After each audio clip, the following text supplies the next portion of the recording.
smiling with them, but actually, you know, God just gives you a message, and you might have wrote a whole bunch of things down on the paper, but something else happened. So to start this morning, we're talking about Miss Imani. Because what you don't know as you stood up singing and clapping and hooting and hollering is Miss Imani was not feeling all in her best vocals this morning. She said it was too high and she wasn't getting it. And, you know, Vanessa came and said the magic to her. And, you know, I heard her practicing. You don't know I heard you, right? Because practice is how we get better, right? Right? But I came over. Well, first, let me just say, another thing these young people do is they support each other. They turned around to Imani. They said, okay. And they go told her, he said, just stand up and take a breath. And Imani was like, okay, I'm straight, I got that part. But they just supported each other, right? How many know that if you had some good friends around you who were supporting you when you came up, some of us might have made some different choices. But if you had some good friends that were supporting you, you know, my friend Aisha used to say, a sister will save your life if you let her. You know, if you let her. And regardless of gender, a person who loves you will save your life. So we have to encourage our young people to support each other. So I saw this morning that willingness to be humble, to say, I need help.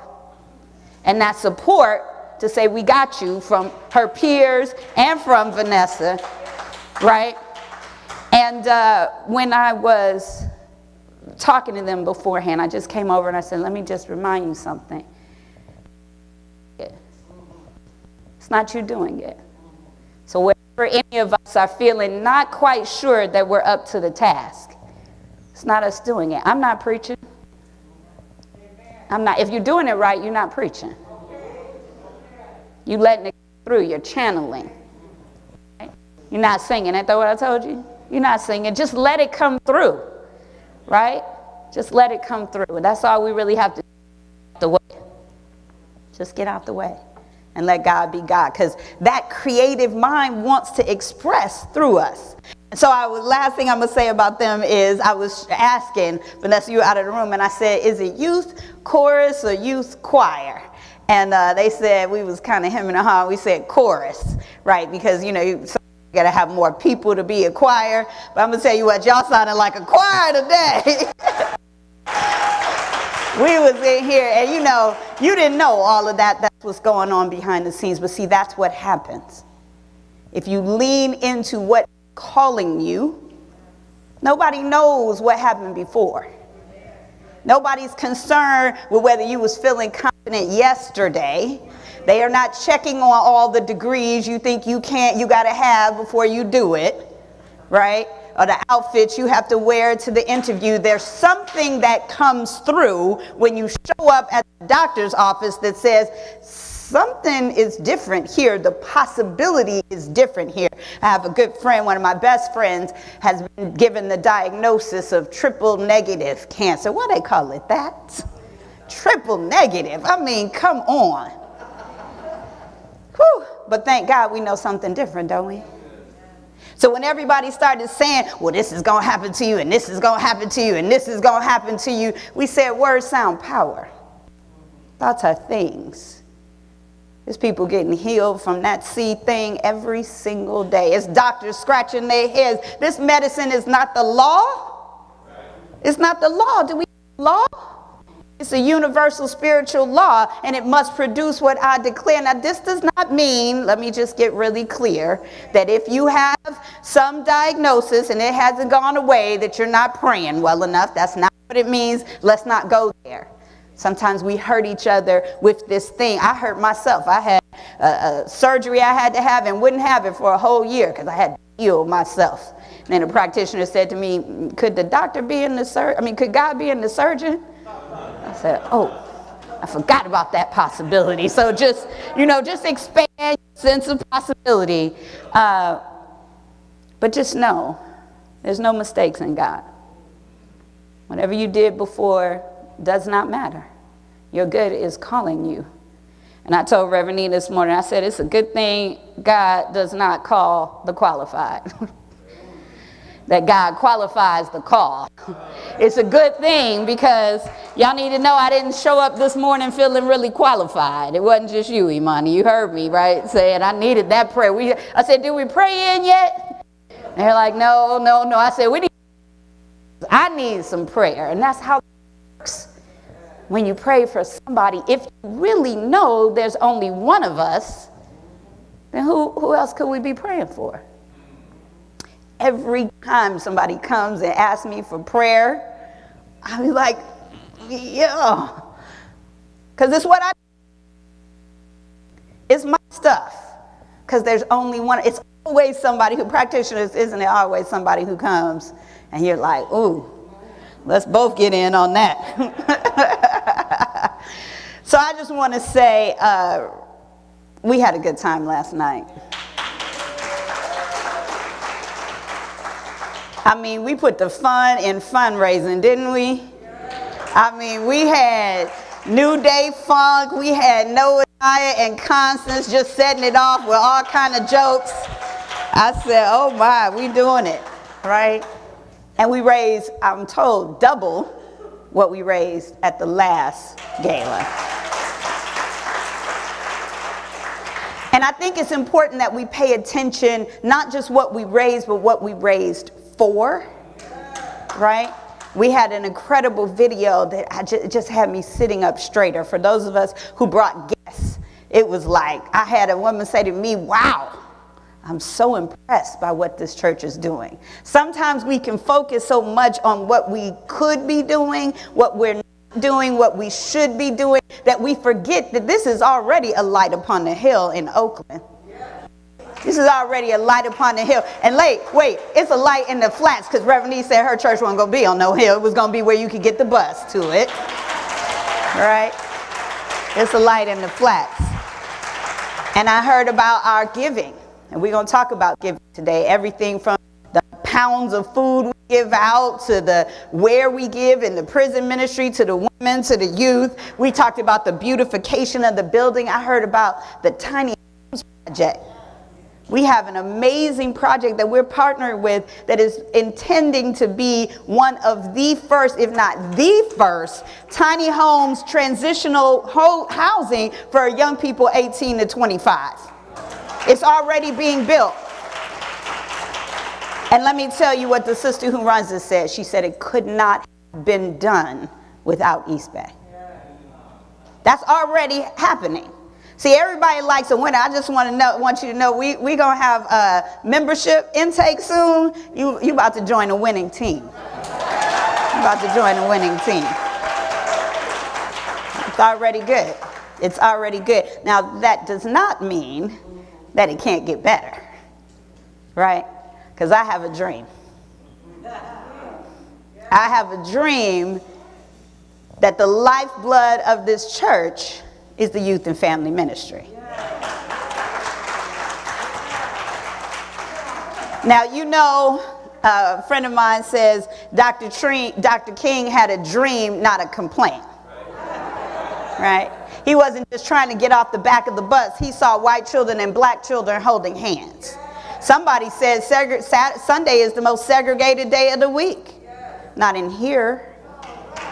Not in here. We're focused on the wrong things. We're focused on what's not happening in the country instead of the dream, the vision, the truth, the reality of what's already happening right here. Can we just multiply that? Can we just make some more of that? Can we just focus on the good that is here? I don't have to dream, because I also have a memory, don't I? We was over in Preservation Park last night, and some of us remember that we didn't have enough room for all the levels of church, for youth church we have, that we had the babies, and EJ had those, we had a middle school, we had a young people, teenagers. Ooh, they wore me out. Reverend, he said, that's why you're a good teacher, is because them young people are not playing with you. You're going to have to explain what Malcolm say, make it plain. You're going to have to make it plain, because they not for all that jargon. What do you mean, teacher? And how does this work in my life? Can we pray for my mama? Right? No, they used to ask me, where Talia told me, she said, well, if this is all true, how come these practitioners around here ain't? I said, oh, she meant that. made us, young people used to say you have to check yourself before you wreck yourself. So I actually did have a topic for today. It is, God is just going, it's not on your time, it's not on your outline. It's just, the topic for today is each one reach one. Each one, that would be you, reach one. Now notice, I did not say each one teach one. Because I was talking to Constance last night, and I said, Constance, send me some talking points of what you need for youth and family ministry. And I'm gonna just tell her, she said, we need people who have more than just good advice.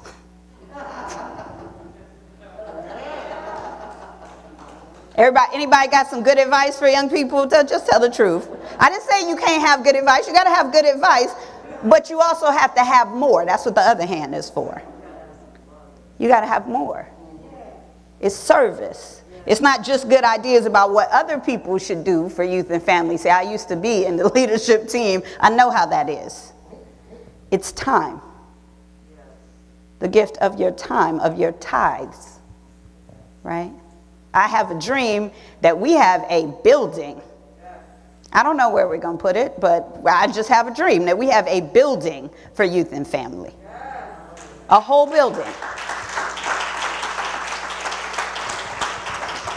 And I don't have to know where we're going to put it or how we're going to pay for it or any of that, because that's not how this consciousness works. I just put it out there, then I just tell you, and I don't worry about how it happens. I claim it because I know abundance is possible, and I don't know what's going on this block or that block or what happened with that bill. That's not my concern.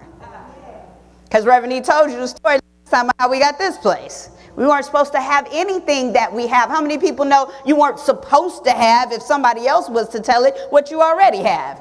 Anybody have that story? If somebody else were to tell you what you're supposed to have, whether it's your partner or your health or your wealth or your education, somebody said, people always are telling me, well, I know you need to get this, and how you feeling about this money and this degree, and why did you leave Stanford? I said, because I'm not supposed to have any of this. I'm not attached. I don't need any of this. All these trappings, the degrees, the education, the resume. I was like, K. Suzanne, you ain't got to read my resume. Can we acknowledge K. Suzanne, please?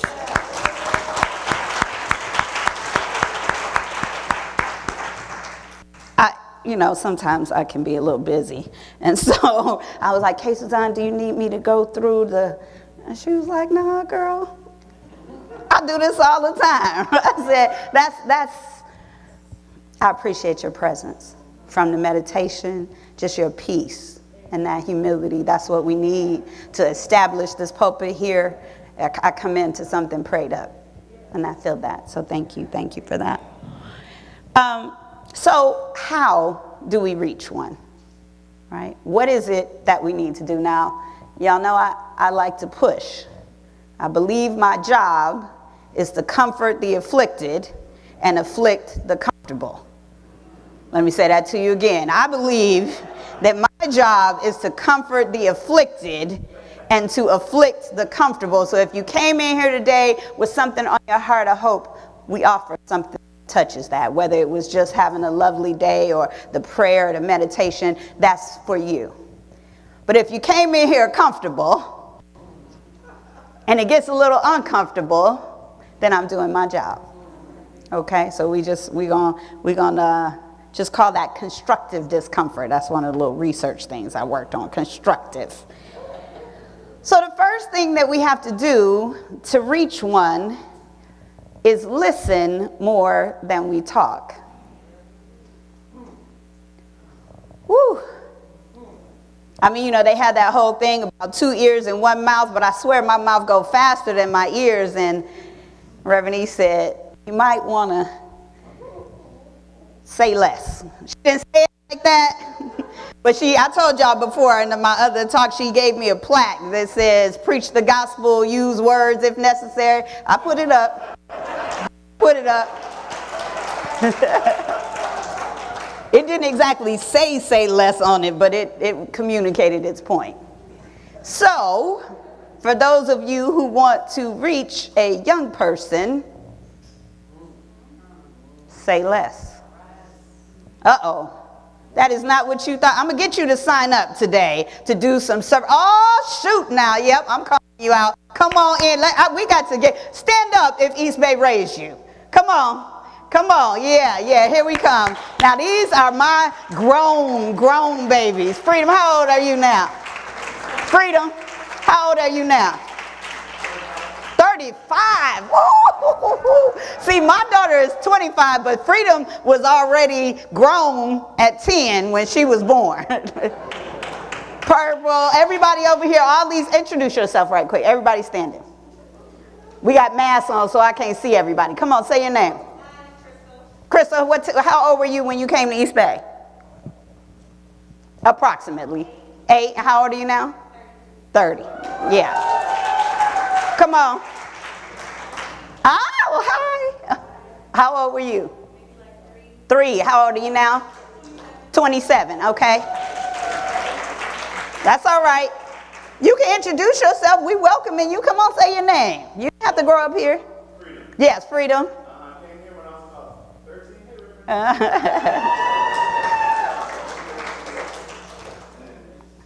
I know. Hey, Purple.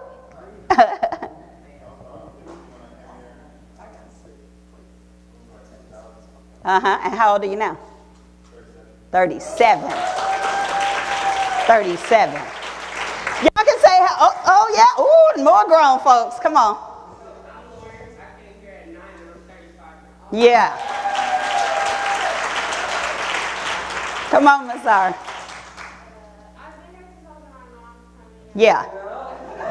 And you're how old? 13. Sounding like 30. Come on, Nika. 17. All right.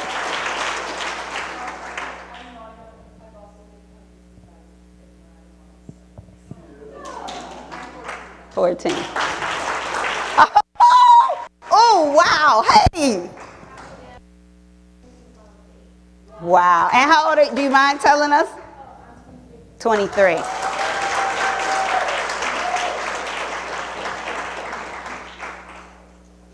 You know, people say the youth are the future. They're also the present. I want y'all to know Reverend E is in here weeping right now. Filled with the Holy Spirit. She knows something that some of us might have forgot.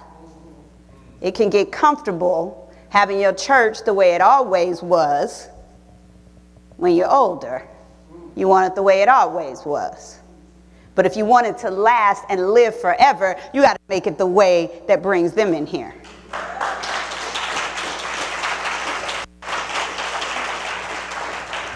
Reverend E told me this morning, I came and got up and came to church because she come from people that were slaves. And church was the only thing you could do.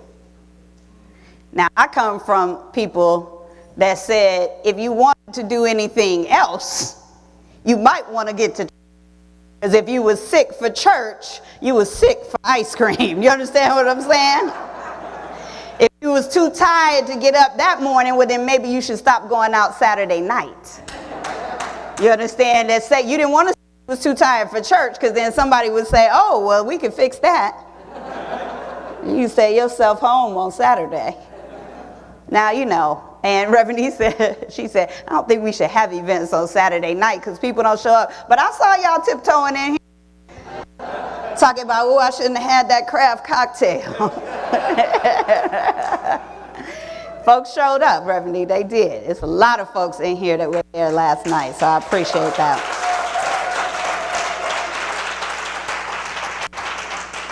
So I want to do what we call a thought experiment. Okay, a little thought experiment. I want you to go back to your own childhood. Let's take you back to maybe middle school, high school. Some of us used to have junior high, you know, somewhere in there. And I want you to think about, we little journey with your inner child, because that's the place that can lead us to healing, to wholeness. Some of us have had some wounding at that time. But I want you to think about somebody that made you feel supported. Just call to mind Somebody, when you were younger, that made you feel supported. It could have been your parents, could have been your grandparents, could have been your teacher, your coach, your neighbor. Everybody got somebody, just one person that made you feel supported. Say their names out loud. Right. Now I want you to feel into what is it about them that made you feel supported. What is it? What is it? Say one word out loud. What made you feel supported? Love, care, listening, patience, right? See, you know what support feels like. You know what it feels like. Now, let's think about somebody that made you feel a little bit less supported. Gave you a little bit of hurt. I'm not going to make you say their names, but we all came through something. And sometimes there were some unhealed adults along the way who passed on some of their pain. It's time to do some forgiveness work. Right there. Just lean in right there to that place. Because see, another thing that our young people need is for us to tell the whole truth. It wasn't always roses. We like to tell the story. I listened to my mama. Some of us waited till she wasn't here to be able to say that. Right? I walked to school in the snow. I personally took 3 buses. So when my children didn't want to get on the bus, I was like, hey, or the BART. I took the bus in the snow. It was not coming as fast as the BART. But the whole truth is we went through something. We did something we thought was failing. We disappointed somebody. We didn't get everything that we thought we should have gotten. We didn't always work as hard as we should have. The work didn't always pay off the way we thought it would. We've been through something. Raise your hand if you've been through something.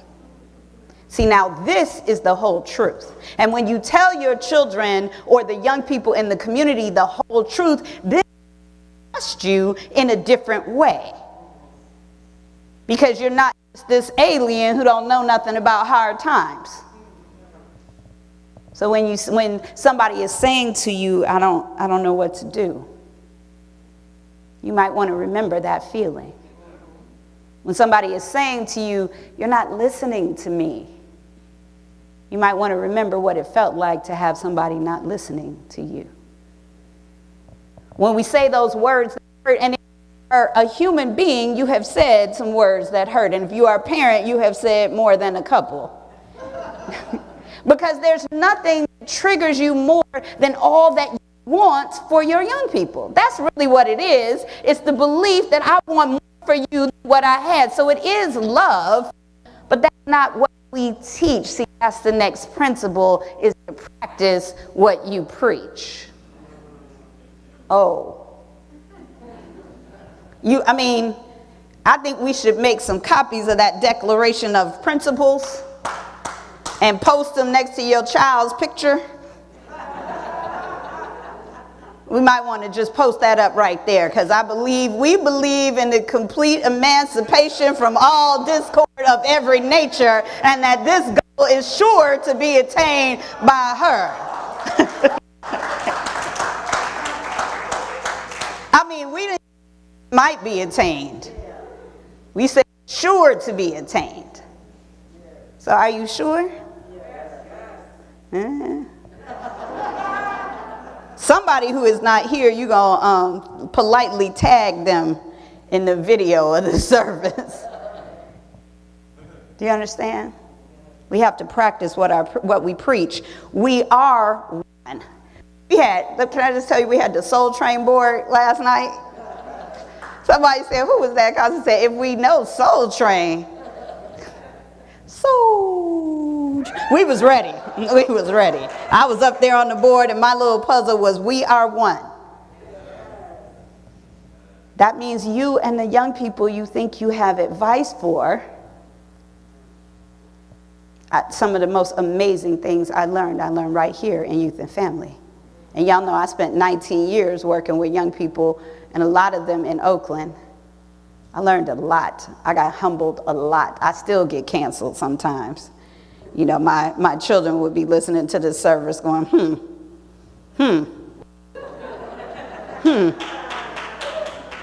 Where is Linda Jolivet? We were running teen church. I was advising her on what she needed to do with Miss Shakira. And, you know, I think if you listen like this, she said, wait till you have one. Wait till yours get grown. You got a lot to say for somebody who ain't got no children that is teenagers. And I came back to her because I have 4 girls. And I said, I'm so sorry. Because it's so easy with somebody else's kids. But that's another reason why you need to show up and volunteer. Because it is a very important thing, if you are a parent or a mentor, to have other people in your life who have kids your age and are a little bit older. Because that way you will stop thinking that they are unique. Your child is not unique. I don't care what it is you think they did that you can't understand and no one else in the world has ever done. Half the time you did it, because if you follow them home, it's not a stork that opens the door, so I'm just saying. You shall know them by their fruit. And you're like, oh, no, I would never. How many people know somebody who is just like their child? And that's why they mad. I'm like, well, you taught her to be smart. Now you're mad that she a smart mouth. But it's maturity. You understand? It takes a minute for folks to grow into their body, into their age. And what they need is those 2 ears. What they need is that whole truth. What they need is to see these principles in practice.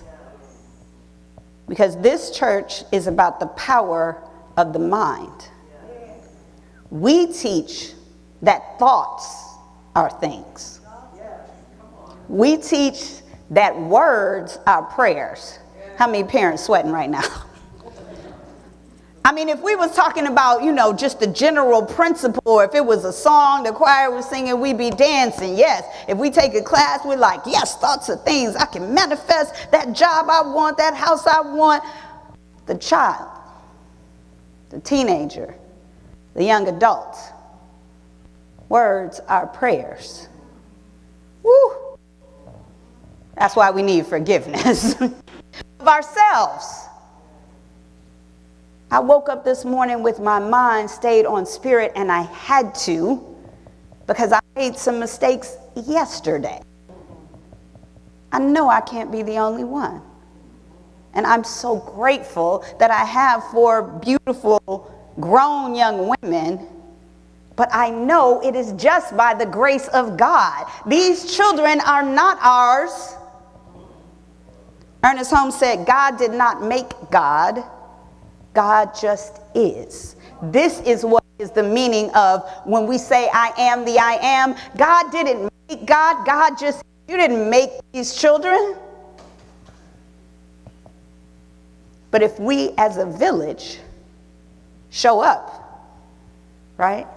If we really show up, then we create that, right?